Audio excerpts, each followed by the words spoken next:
Definitely every day is different. Today I could be, as a barista making coffees. Tomorrow night I could be in the kitchen cooking, and, the day after I'd be washing dishes. I'm a man that just literally does anything and everything that's possible. This is the Deep in the Weeds podcast. I'm Anthony Huckstep. When growing up, having dreams of an amazing future are commonplace. As we grow, we realise all roads to success have their challenges, and nothing is ever as it seems. There are many that dream of owning their own hospitality venue. Does the dream match the reality? Billy Petropoulos is the owner of Billy's Table and Billy's Lane. Billy, how are you? Oh, I'm pretty fantastic today, Huck. How are you? I'm good. It's good to have you on the show. You've got a lot of venues. You're a pretty busy guy. What's life like at the moment? It's got its ups and downs. It's definitely come at a better place now. I think since February, things have picked up quite well. Had its challenges like everyone in the last couple of years, but, things are looking pretty positive, pretty good. Tell us a little bit about Billy's Table and Billy's Lane. Billy's Table is based in Croydon.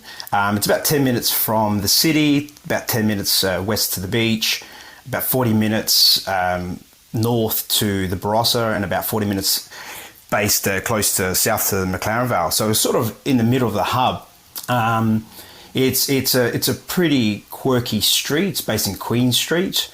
And Billy's Table, it's a wood-fired restaurant, modern Australian. So it's a pretty funky little place. And you've also got Billy's Lane and multiple venues. How does that differ to Billy's Table? Billy's Lane is based on a concept with 3 or 4 multiple locations. So it would be, I would have like a group where there would be about 3 or 4 shops. So I could have bao buns, hot pots, dumplings, sweet cake shops, burger shops. So there's sort of multiple outlets based in like shopping centres or wherever they may be situated. Oh, I want to explore the variety that you have in those offerings in a little while. Tell us about when you were young. What sort of role did food play in your family? I didn't know how special I had it actually when I was a kid. Mum, she's a beautiful cook. You're meat and 3 veg, but all traditional Greek cooking, as being from a Greek background, Greek heritage. Dad constantly in the garden. He grew his own olives, beehives, grapes for wines, fruit and veggies, herbs, you name it, we had it. Very rarely they went to the shops. It was just everything was grown in the backyard, and still to this day. Dad is constantly, right now, as we speak, he's picking olives. He was definitely calling me before to make sure I get there to help him out. But so it was a beautiful upbringing. I was always in the kitchen helping Mum bake. She was constantly making a gouloudia, which are like your Greek biscuits. We were making anything that was sort of just traditional. Dad always tried to help me in the garden. I didn't have a green thumb back then, but he certainly did inspire me to what I have now.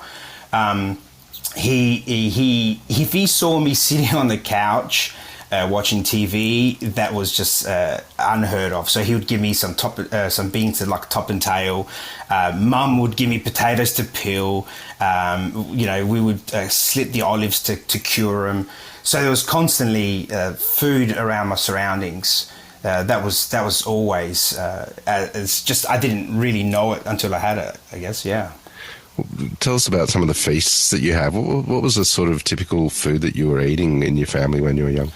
Dad loves charcoal. I think, I guess any sort of Greek heritage does.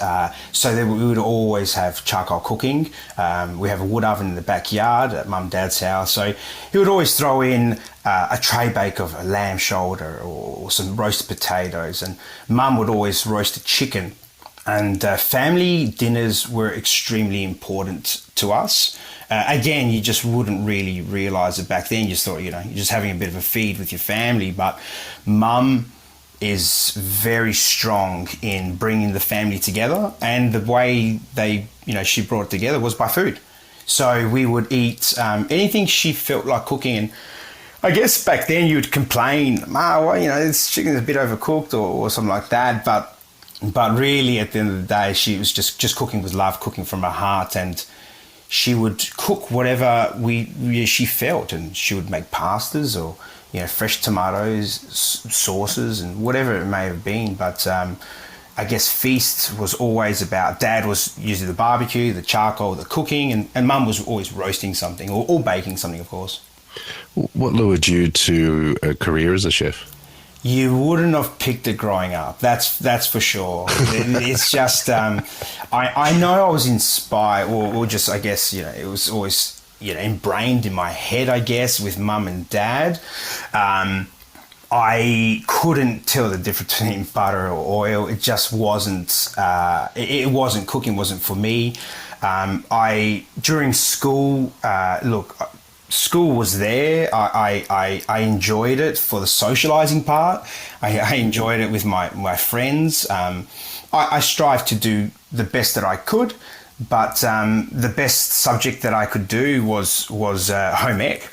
And I didn't realize it's probably the only real subject that I got like an A for without realizing it. Well, that of course, and a PE for sports.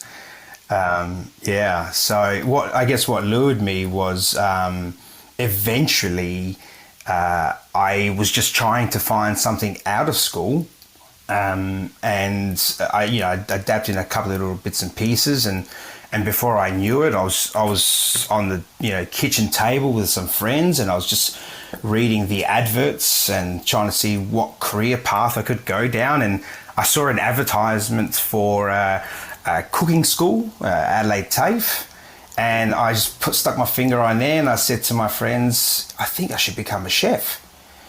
And I've never heard a silence that long, and it was just silence for a good solid, I reckon, a good minute, and then they just pissed themselves laughing. They just could not believe that that's what I wanted to do. And I told Dad that, I think I want to become a chef. And he like I guess any parent says, okay, I'll support you. I'll give you the money for it. I'll pay for it to help you out. But you just have to promise me one thing, that you do your best. And I said to Dad, yes, I'll give it everything I can. Take us back to those early years when you first started working as a chef. How different was the commercial kitchen compared to that food background that you grew up in your family? Well, after I completed my commercial certificate course, I went to the Radisson Hotel. So I went straight into, I guess, a 5-star establishment. So the level and expectation was extremely high. And the difference between food in my Greek culture, everything's sort of like lamb, potatoes, and going more into I went into a restaurant that was more Asian inspired.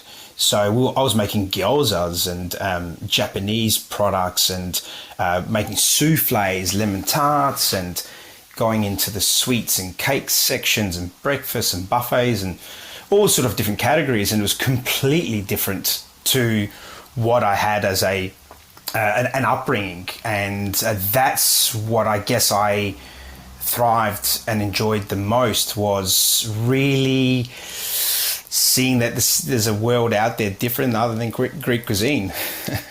What were the real influences for you early on in your career that sort of helped pave the way for you?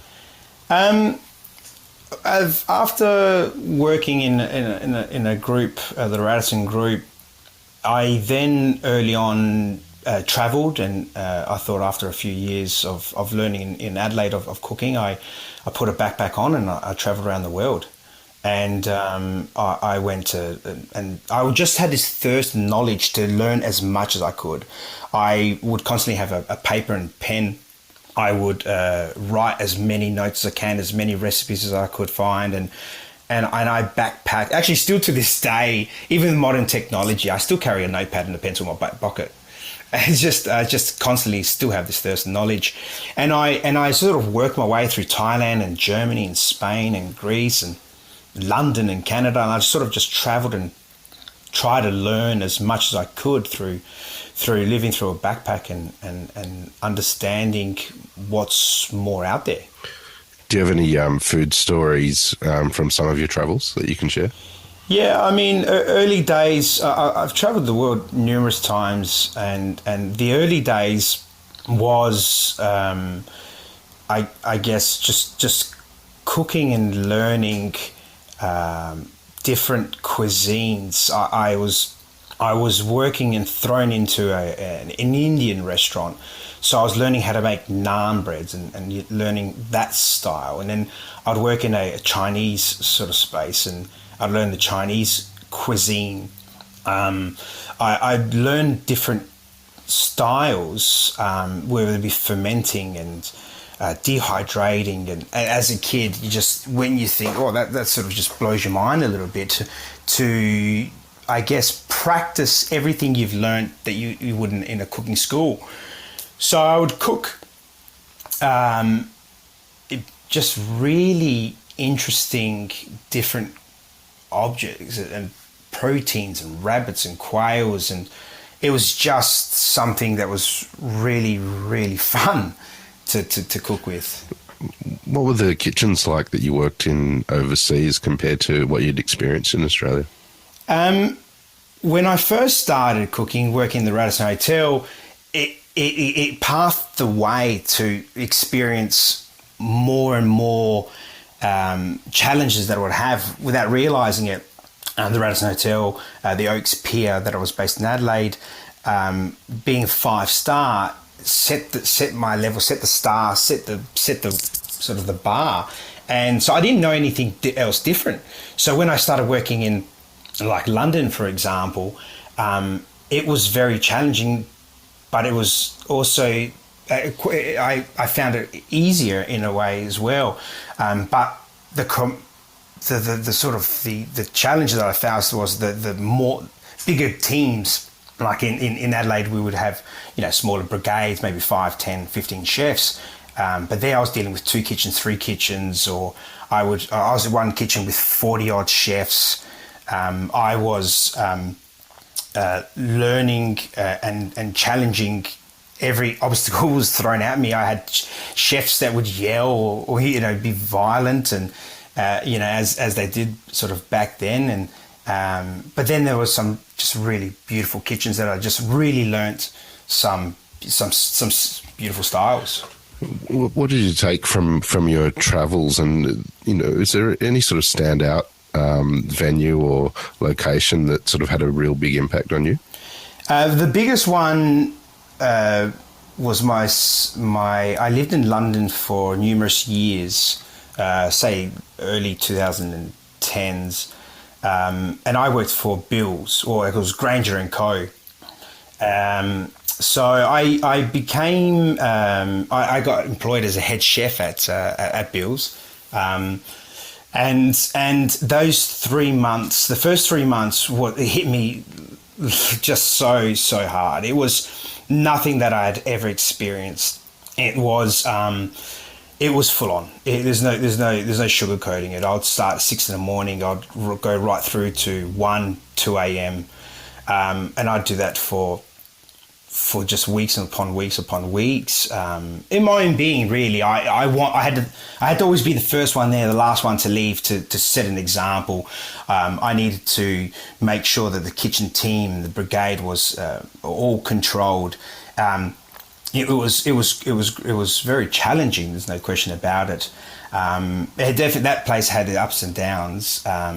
It was certainly a restaurant that I have never experienced like anything anywhere in the world before.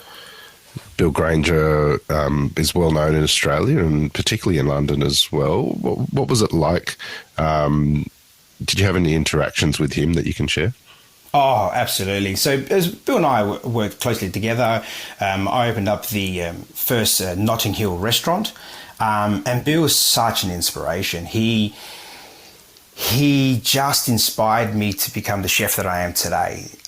You learn many different cuisines, many different styles throughout your years and your travels, and you pick up a lot of bits and pieces. But he just has this Aussie way, and when you're living abroad, especially like in London, in a dark, miserable, sort of cold place, but really good vibes, he just helped you with everything that could help you, I guess, succeed. And I learned from him throughout his restaurants and throughout London, Notting Hill, and the pressure was immense there. You would have a 2-hour lineup waiting just to get a seat for that restaurant. It started from 7 o'clock off the bat, and it didn't stop till last service at 10 o'clock. So he helped me find ways how I could help the team, how we can develop the menus and the food style. It was just everything possible was great inspiration from him. What brought you back to South Australia? Eventually, I think after working abroad and working with Bills, by that stage, throughout the years, I probably had opened up over about 30 odd restaurants. We're talking now of probably opened up about 60 restaurants, Huck, in the last probably 20 years. I don't know how it's just happened. It just happens. It's just, I've just fallen into a restaurant and they want to set it up, and I'm there at the opening team, and then we go, and over the years I've opened up numerous other, another team, and then eventually it was time. My partner Eleanor told me, it might be time now to do something for yourself. I opened up restaurants for other people, other chefs, other celebrities, and it was maybe time to do something for myself. So we thought, all right, if we were to do that, she said maybe we suggested we move back to Adelaide. Maybe we start a family and start a business. So I started a consulting company called Billy & Co. And then from there, again, we came back to Adelaide and just snowballed again, just opening up more restaurants and setting up. And then I was just, I started consulting for other restaurants and working for other groups and helping their brands. But eventually then I started opening up my own. And then again, that just snowballed. I learned from other people's mistakes. I learned from other people's gains, and from there I just started creating Billy & Co. Consulting, and then what ended up turning is I started my own first restaurant, Bone Shaker, which was a burger restaurant of all things, after working from fine dining establishments to Michelin establishments, or to really simple cafe cuisines. I did a burger restaurant. It was my first restaurant, and it was more of the case of the opportunity that came along. I ended up building 8 Bone Shaker restaurants, and I even built 3 in China. So I would travel backwards and forwards to China, and that has its challenges on its own. But yeah, it was just about coming back to Adelaide, setting myself up, and then from there just I guess growing brands and growing different cuisines that I incorporated over the years. You'd worked for other businesses and helped them open up restaurants, but was it different opening up your own venue like Bone Shaker when it was yours? I guess yes and no. I mean, I treat every business that I work for like it's my own. So every dollar being spent, it's like being my dollar. Every staff member that needs to learn, I treat them like they must understand everything. And I just have this motto in my life that it must, everything's very important. Everyone's very important. Everything we do must be important. If I open up something for someone, the music has to be important. The crockery, the cutlery has to match the food. The food has to match the style, the aesthetics, and so forth. So when I opened up Bone Shaker for myself, it was really just about incorporating everything I had learned and putting it together. No different to I guess opening up for someone else. You opened Billy's Table in 2018. Tell us about the beginnings of that and finding a location. Well, where it's located, I actually had a cafe there 10 years prior. So I had left that restaurant. I had gone overseas. I sold my house. I got rid of everything. That's when I moved overseas at that stage. And then eventually when I did a sort of 360, I came back. The opportunity came along that the restaurant was available right next door to my old space. And, it hasn't changed. The place hasn't changed. It's a beautiful restaurant still. That exists there now. But they've just kept it to how I had it 10 years ago. So the opportunity came along. I just love the street, the people around here, the local community. And in the area sort of, I once lived there before I sold my home. And the first year was rough. I thought, okay, here's this chef, we've opened up by that stage probably 50 odd restaurants. I had nailed it. I traveled. I'd walk into this place and, it would succeed from day one. That wasn't the case. Look, that year I probably lost at least 30 grand. It was every week was a struggle. It was hard at that time.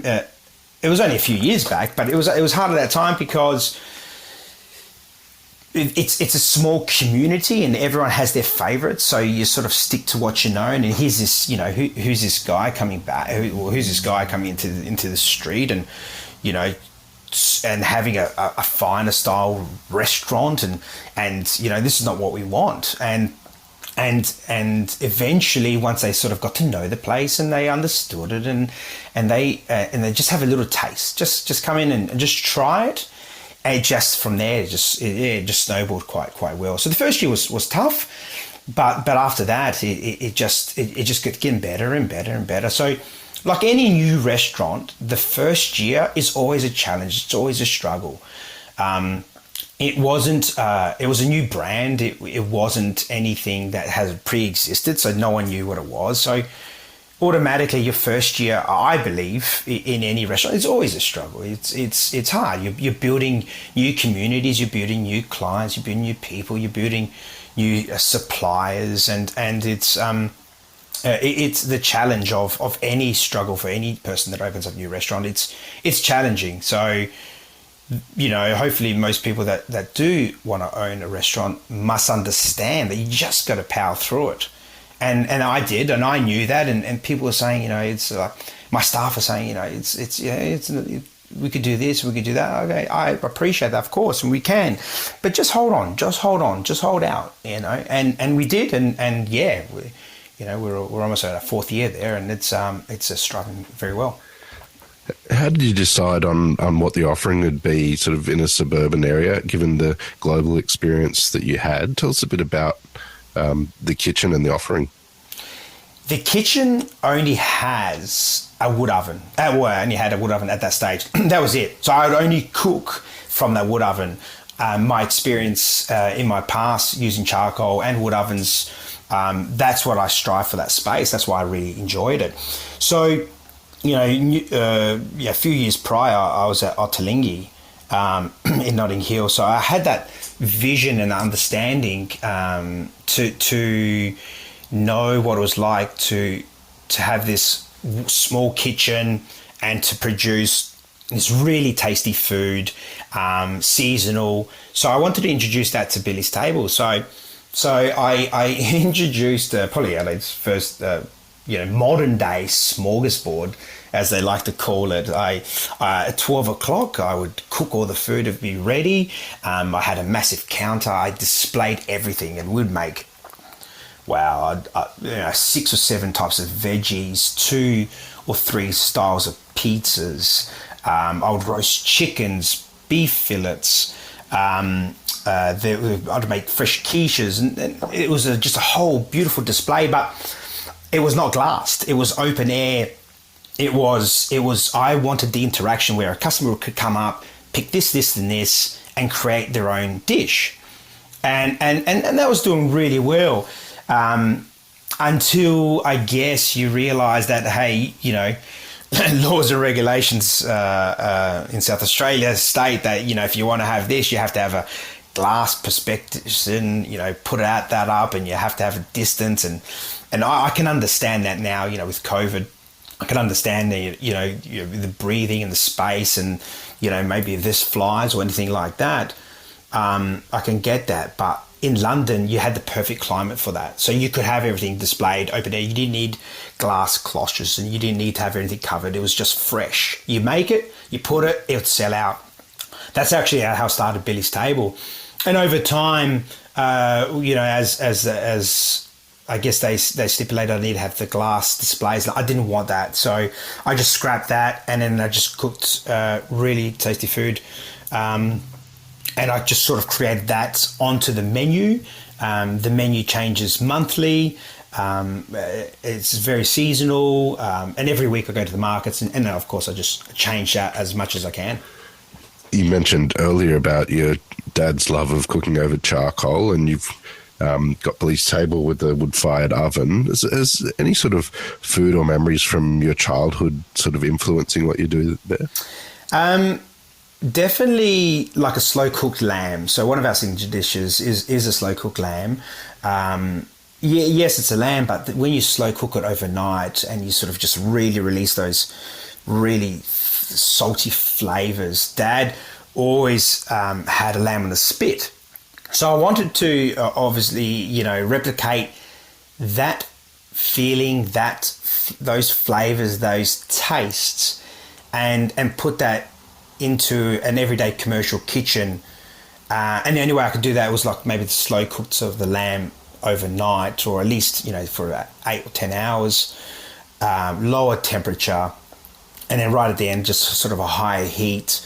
It's about cooking, like even like we have this like tasty corn dish, and Dad would always cook corn or chestnuts on the charcoal, and they're the dishes that I guess remember as a child, and want to bring that into the sort of my modern day life to, I guess, still, yeah, right, still have that connection, because that, you know, that's what it's about these days. It's the food connection and the family, the connection, and sort of just sort of bringing it together. So yeah, I would put recently, actually last week, I put rabbit on the menu, and, you know, Dad and I would go hunting as a kid, and you know, he would shoot his rabbits, and as a kid I'd sort of, you know, see the whole kit and caboodle. He would skin the rabbits, and, you know, I'd be involved there, and, you know, even as young as 8, I saw him slaughter lamb,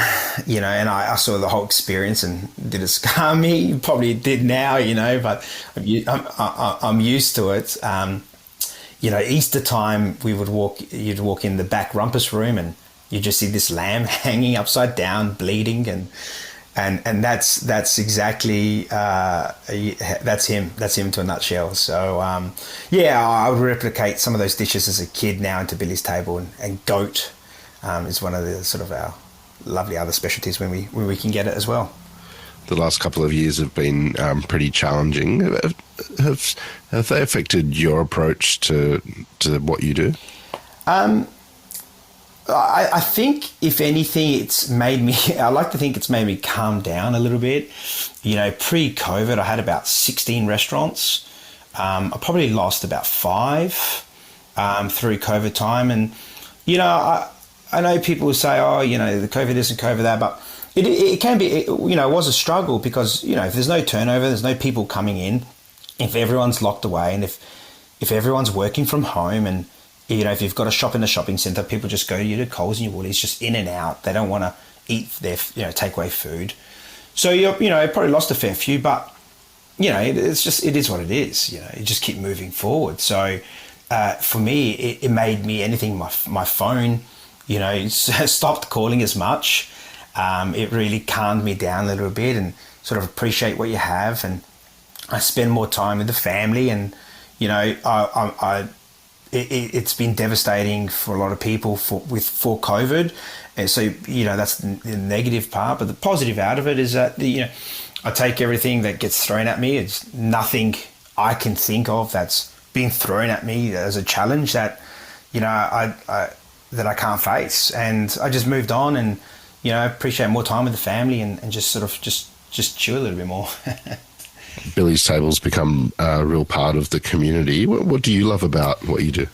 I think definitely every day is different. Today I could be, as a barista making coffees, and tomorrow night I could be in the kitchen cooking, and the day after I'd be washing dishes. I'm a man that just literally does anything and everything that's possible. I enjoy. I don't know. I'm just a bit sick. That's what it come down to. I just love what I do.